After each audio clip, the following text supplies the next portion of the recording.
Okay, hey there guys, so in this video it's actually the last war of the season and I somehow managed to get this out also before the season ended. Even though I started a little bit late, I was able to catch back up, get back on schedule, so pretty happy with that.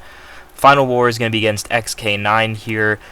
We beat them earlier this season, so I had a good feeling going into this war. If we win this war, it's completely in our hands, and assuming nothing wrong happens, we would be war champs if we win this war.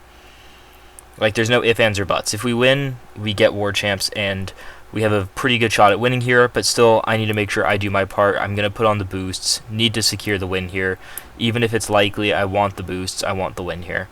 So take a fair bit of damage early on. It's almost 1,000 a tick for this Void here because of the Fury he's going to be getting.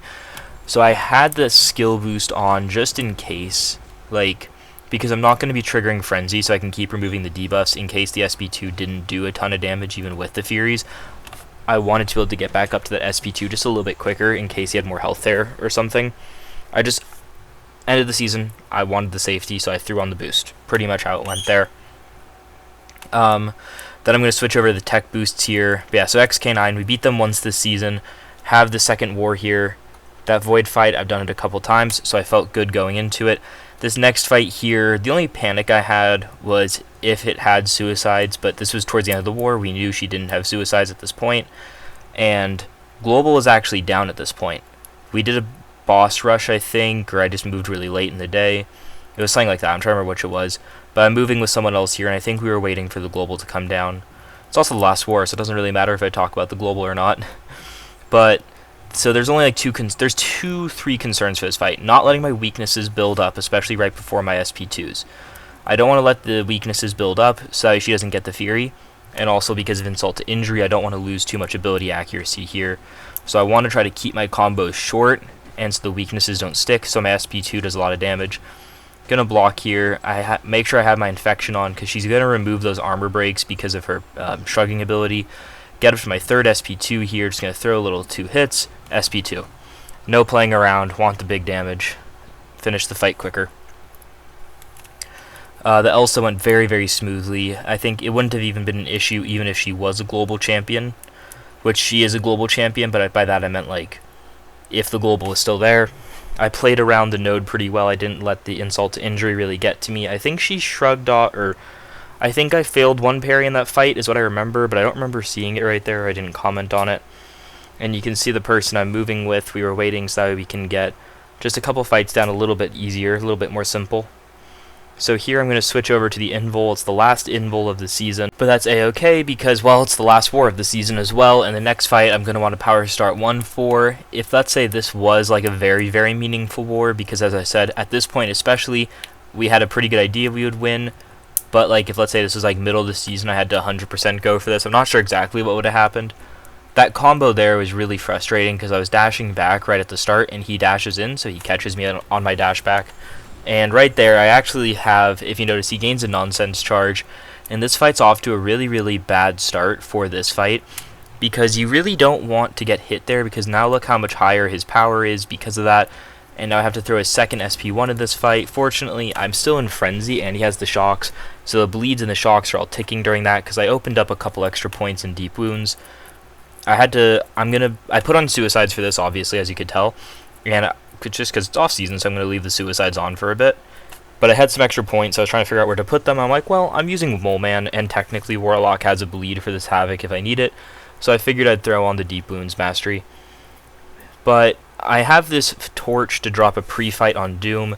Part of the plan initially was that I might be the one to take Doom, and if I were to be the one to take Doom in a serious war, I would definitely want an invul for that, so maybe I would have gone into Spider-Ham with like a regen boost or something instead of the invul. I don't know. It's a complicated, like, if I only had that one in this war, we had like 100% win, and it was tight.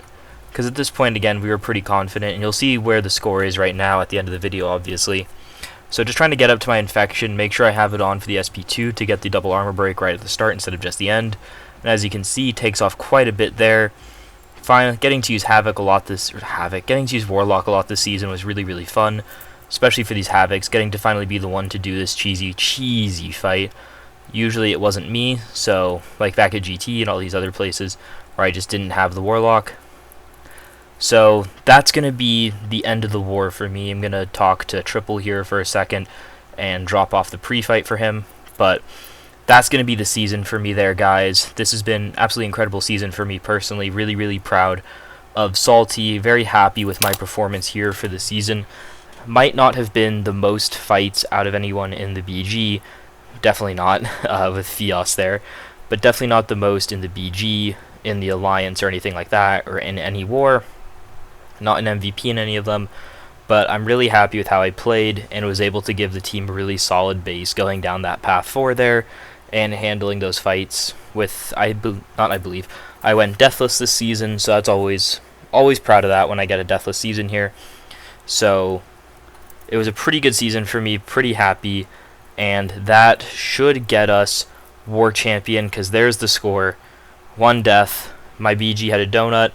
We actually went 0 more times than not this season. We had 7 deathless wars this season as a BG. I couldn't be more proud of my BG. That's very, very hard to do.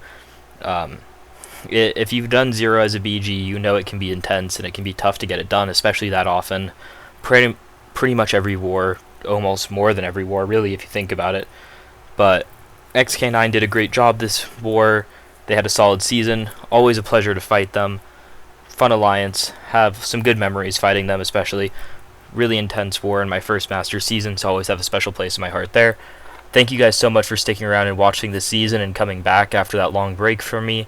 I'm going to try to keep there be some videos this off season, and I'll try to get my openings out as quick as I can here. Thank you guys so much for watching, and good luck with your openings. Bye!